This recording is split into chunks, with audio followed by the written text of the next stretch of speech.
Hello, Richard here from Eagle6 Airsoft. We have a Scar L CQC that we're going to be doing some testing on. This one has come back in with a small warranty problem after recently being purchased. So to explain it, basically on sometimes you almost sort of can't really help it. There's the potential for it to happen on any gun that has a mechanical switch assembly, but on the TM ones there is a electronic safety. So TM has a manual safety and electronic safety, and sometimes those safety contacts, which as you slide the selector plate, it pushes down some contacts and then they touch some other contacts and obviously allow electricity to flow. Now sometimes for some reason, and we don't know why, so guns come back with these not quite making a full connection. It's a problem that's been in Airsoft for, I don't know, forever basically, so 20-30 years. So yeah, so obviously we've rectified that. The customer had installed some barrel hot rubber, and I don't think there was a spring installed, so because we've done that while we're in there, because well, why not, so we've already gone to the trouble to strip the gun down fully in order to resolve the connection issue, which we traced and done all the diagnostics on, to obviously follow it back to obviously where the problem was. So then while we're in there, we stuck a bigger power spring in, and we also tested the customer's gun at range. So there we found a problem in that it's overhopping the customer's preferred ammo of 2.5s and 2.8s. So yeah, we tried to reseat the hop rubber, but the problem with obviously the R-hop setups is they are designed for much heavier ammos, but even then we still found it's slightly over hopping 3.2s, so it's quite an aggressive patch that's in there. So we're not sure if it's possibly the barrel, possibly the patch. The amount of extra diagnostic time in order to resolve it was getting to be ridiculous, because we was already on the 4th reseat of the hot rubber, just to make sure that we hadn't installed it incorrectly or wrong or something like that, because like I say, that is a thing with installing hot rubbers. Yeah, and it just constantly over hopping. So I got to the point where, like I say, the 4th, 5th time of reseats, you got to obviously balance trying to diagnose and resolve a issue where two parts are the wrong size for whatever reason, and therefore things. So do you mod this here or do you mod that there to get a result? Do you replace this part here? Do you replace that part there to then go and retest?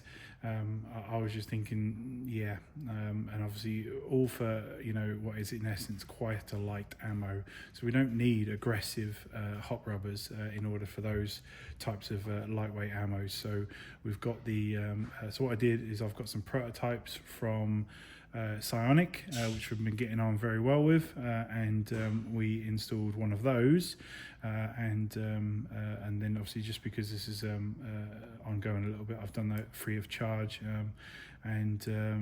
yeah, so obviously I've done the retesting on your barrel combined with obviously this prototype from PSIONIC, and it was getting great accuracy on 2.8s, without overhopping.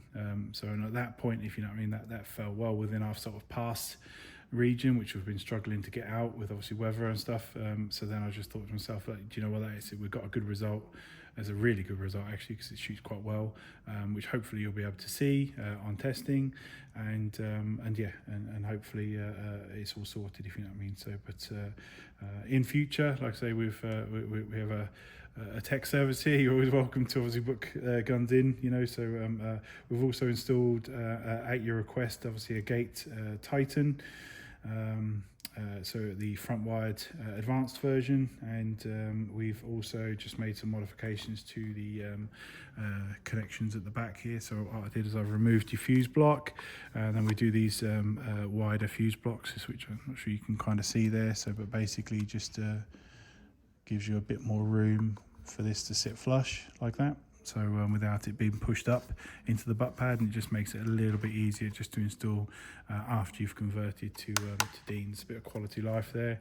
So yeah, and then like I say, power wise is at 282 I think on 2.8s, which is perfectly skirmishable and competitive. And yeah, and then we've obviously done all that work, and you know, we replaced a couple of screws that were missing, and yeah, all good. So I am just going to demonstrate it working.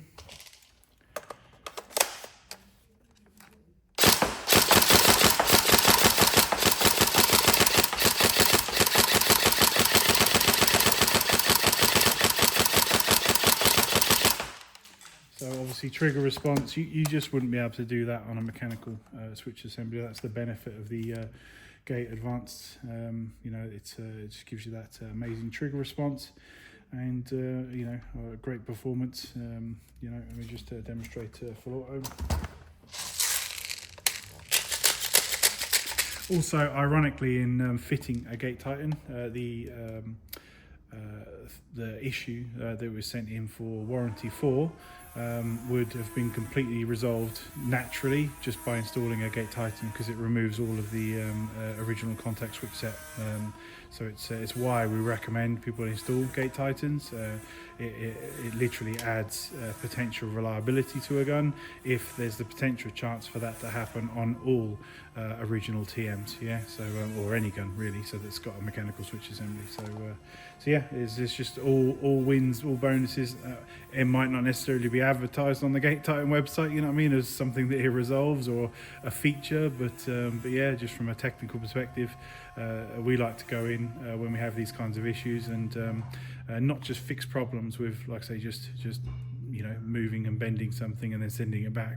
We like to, if we're going all the way in and doing something as deep as obviously a full strip down and stuff, or you know, it's just really cost effective to combine upgrades with fixes, you know. And obviously a fix for that and an upgrade, right, is to completely replace the mechanical switch assembly, which has obviously been done. So yeah, but you'll have a great gun for it.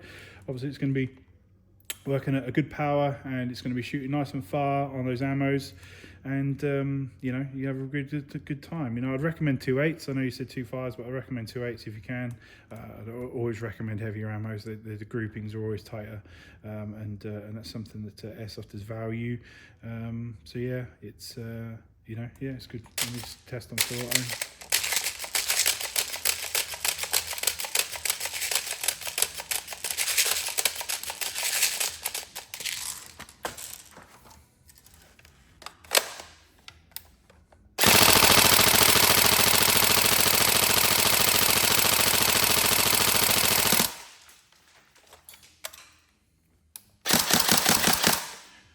There we go, so all tested, all working. We hope you enjoy, and apologies if it took a little longer to get it, but it was difficult to get out and do the testing, but we've got it done now, and yeah, we hope you enjoy. Thank you.